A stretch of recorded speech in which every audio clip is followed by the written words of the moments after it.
Hi മക്കളുമാരെ, എല്ലാവർക്കും good morning. ഇന്നേ നമുക്കൊരു താള് കറി വെക്കാവേ.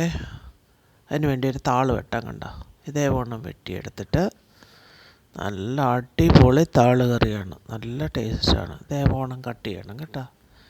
കട്ട് ചെയ്തതിൻ്റെ തൊലിയൊക്കെ ഇരിഞ്ഞതിന് ശേഷം ഇതേവണ്ണം ചെറുതായിട്ട് കട്ട് ചെയ്തെടുക്കണം. കട്ട് ചെയ്തെടുത്തതിന് ശേഷം അതിനെ കഴുകി, ഒരുപാട് വെള്ളം ഒഴിക്കേണ്ട. അതിനകത്ത് വെള്ളം ഉള്ളതുകൊണ്ട് എന്നിട്ട് ഒരു അര ഗ്ലാസ് സാമ്പാർ പരിപ്പോട്ട് എടുക്കണേ. അത് നന്നായിട്ട് കഴുകിയിട്ട് ചട്ടിയിലെടുക്കുക. എന്നിട്ട് നമ്മൾ അരിഞ്ഞു വെച്ച താളില്ലേ, അതും കഴുകി വാരിയിട്ട് ഒരു തക്കാളിക്കും കൂടെ ഒഴിച്ച് അടപ്പേ വെക്കണം. കട്ട് ചെയ്തിട്ട് ശേഷം വെള്ളം ഒഴിച്ച് അടപ്പേ വെക്കണം.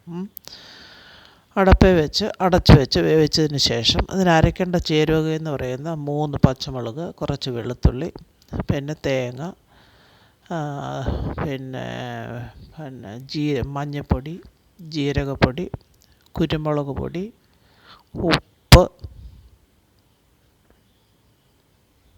കറിവേപ്പില, ഇത്രയും കൂടി ഇട്ട് മിക്സിയിലിട്ട് അരയ്ക്കണം. അങ്ങ് ഒരുപാട് അരച്ച് കളയരുത്.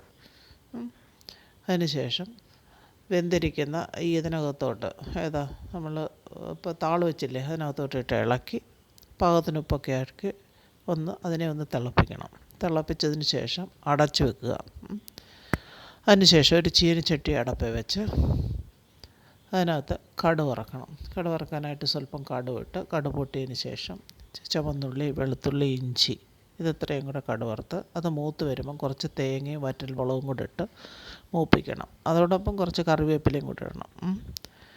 ഇട്ട് നന്നായിട്ട് മൂത്ത് കണ്ടോ, ഇതേപോലെ നന്നായിട്ട് മൂത്ത് വരുമ്പം അതിനകത്തോട്ട് നമ്മുടെ എരിശ്ശേരിയിലോട്ട് കോരിയിടണം.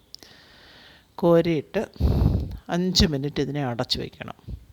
കോരിയിട്ടതിന് ശേഷം ഇളക്കരുത്, ഉടനെ എടുക്കരുത്. അടച്ചു വെച്ച് 5 മിനിറ്റ് കഴിഞ്ഞ് തുറന്ന് ഇളക്കണം. നല്ല അടിപൊളി താള് എരിശ്ശേരിയാണ്. ഭയങ്കര ടേസ്റ്റാണ്. ചോറിന് നമുക്കിത് മാത്രം മതി, വേറെ ഒരു കറിയും വേണ്ട. മോള് വന്നിട്ടുണ്ടേ, അവളൊന്ന് നോക്കട്ടെ എങ്ങനെയുണ്ടെന്ന്. മക്കളെ ഇനി വാ മക്കളെ, ഇതൊന്ന് ടേസ്റ്റ് നോക്കിക്കേ. മമ്മി വെച്ചത് എങ്ങനെയുണ്ടെന്ന് അഭിപ്രായം പറഞ്ഞ്. എന്ന് മമ്മീനല്ലേ പറയുന്നത്. അടിപൊളി. Okay, by.